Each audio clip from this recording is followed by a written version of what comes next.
Hello family, welcome back to Carolliving. It's been quite a bit. Happy 2023. I know you have been having a great time with the holidays. I hope you're enjoying them with your family. I know it's already a new year, new resolutions, great plans that like I know everyone has plans for the year. However, we are back here to constantly empower you with knowledge about interior design and just share our journey at Carolliving. So today I'm basically sharing some of our experiences during the holidays.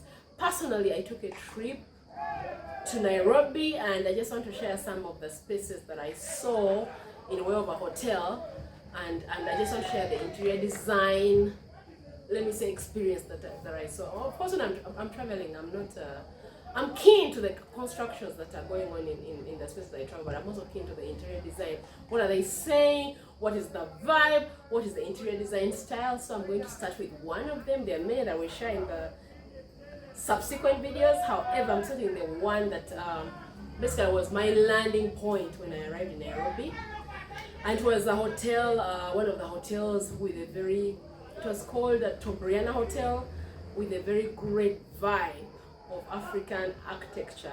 I just loved that it was a very simple space, not so big a hotel. I think about under 40 numbers of rooms, under 40. Basically, it's just more like a, not a very exaggerated big hotel, like a 3-star. I could go in a 3-star really, but very quaint, very well designed, well thought out, very well planned, and very restful for any guest that visits.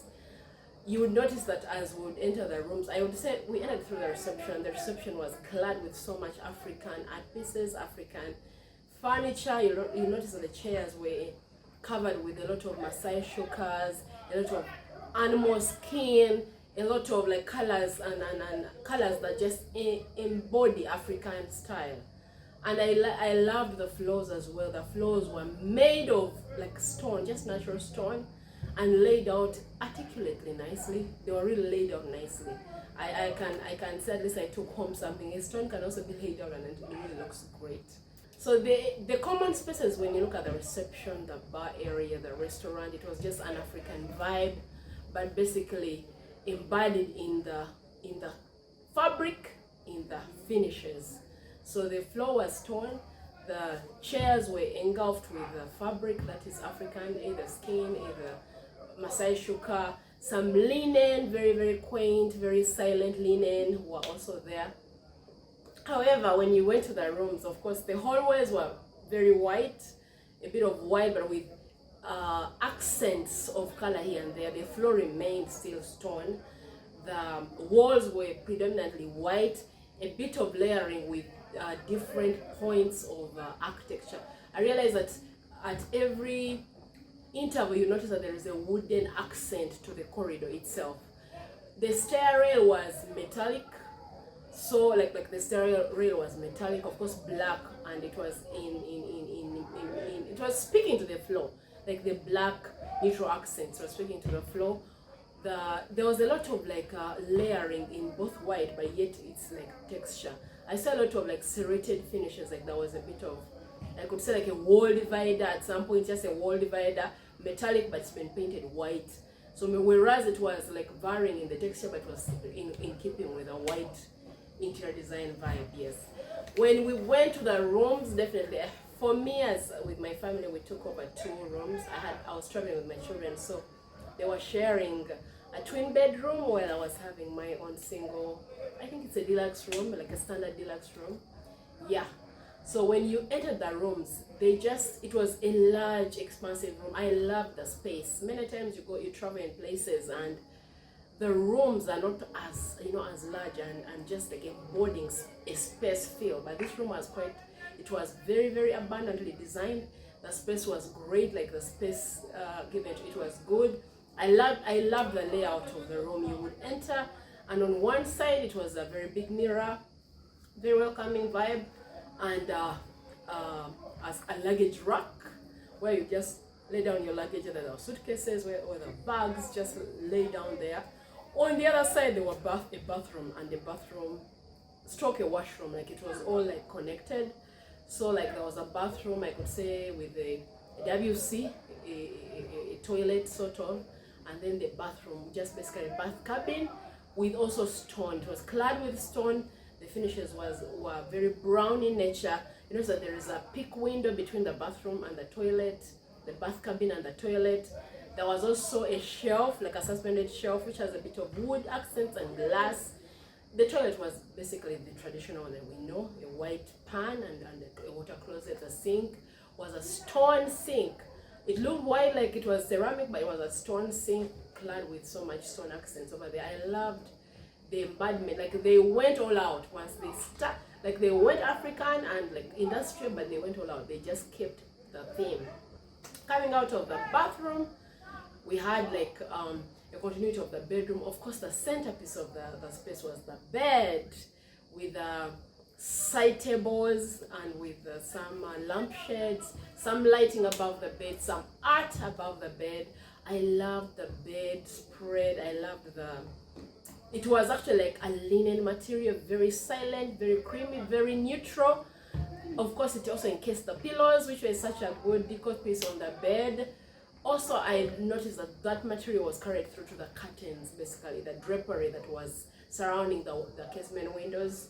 So it was it was harmony but yet silent. Of course, they did a lot of brown accents, like brown wood accents. Like there was so much mahogany and hardwood accents. You notice that the bed was made of mahogany. The side tables were made of mahogany. The chairs were mahogany, but they were encased with fabric that is so African. Of course, Mashai Shuka in this case. And they had put twin chairs and just to like take up the space at the window side. I loved the way they laid out the room. I did love the way they laid out the room. There was a corner space, of course, for a working table. There was a wardrobe in the corner space as well. Everything was just in place to make you feel comfortable. Of course, there were little accents of where you can make a cup of tea, a percolator. There was cups and sugar ready for you. So I just loved the room itself. And of course, when you looked at the twin bedroom where my babies were, it wasn't so different except that they were just twin beds. They were twin beds encased with exactly the same accents as the deluxe that I had. Just a single, like twin single beds, same accents, same bedding, same pillowcases.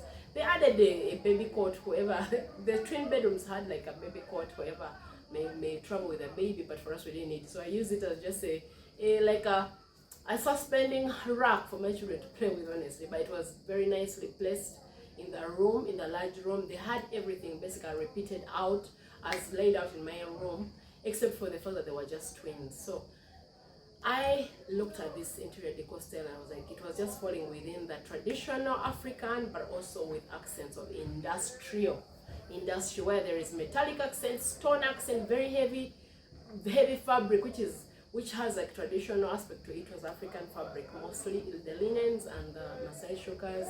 The carpeting was also there, like little accent carpets around the beds. They're also with African, they were embodying African style generally. The hardwood furniture throughout, all embodying the African design. So I just wanted to share. And you know, I always say every time we travel, it's like an inspiration experience. You get to learn so much, you get to see so much, and then you're thinking, I could borrow this, I could borrow that, and I'll just make my spaces any other spaces, or maybe particularly for me, it's my design experience. Like if I'm going to design someone's space and they want an African style, this is something I could say, you could borrow this, you could borrow that. It just like gives you that education of being able to use these materials in harmony without like clashing. So yes, we had a great time at Obriana, and there's a shout out to them. We had a great time, and yeah, we will share the next videos, the next accents in other videos. Otherwise, thank you so much for listening. Keep it Carolliving. It's a new year. We're expectant. We are very expectant, and we're thankful to God the far we have come to 18 subscribers, but we are still moving. We're still moving, and our targets are higher, and we're going to keep moving. Thank you so much for moving with us. Keep visiting our social media platforms and keep subscribing. Keep it at Carolliving.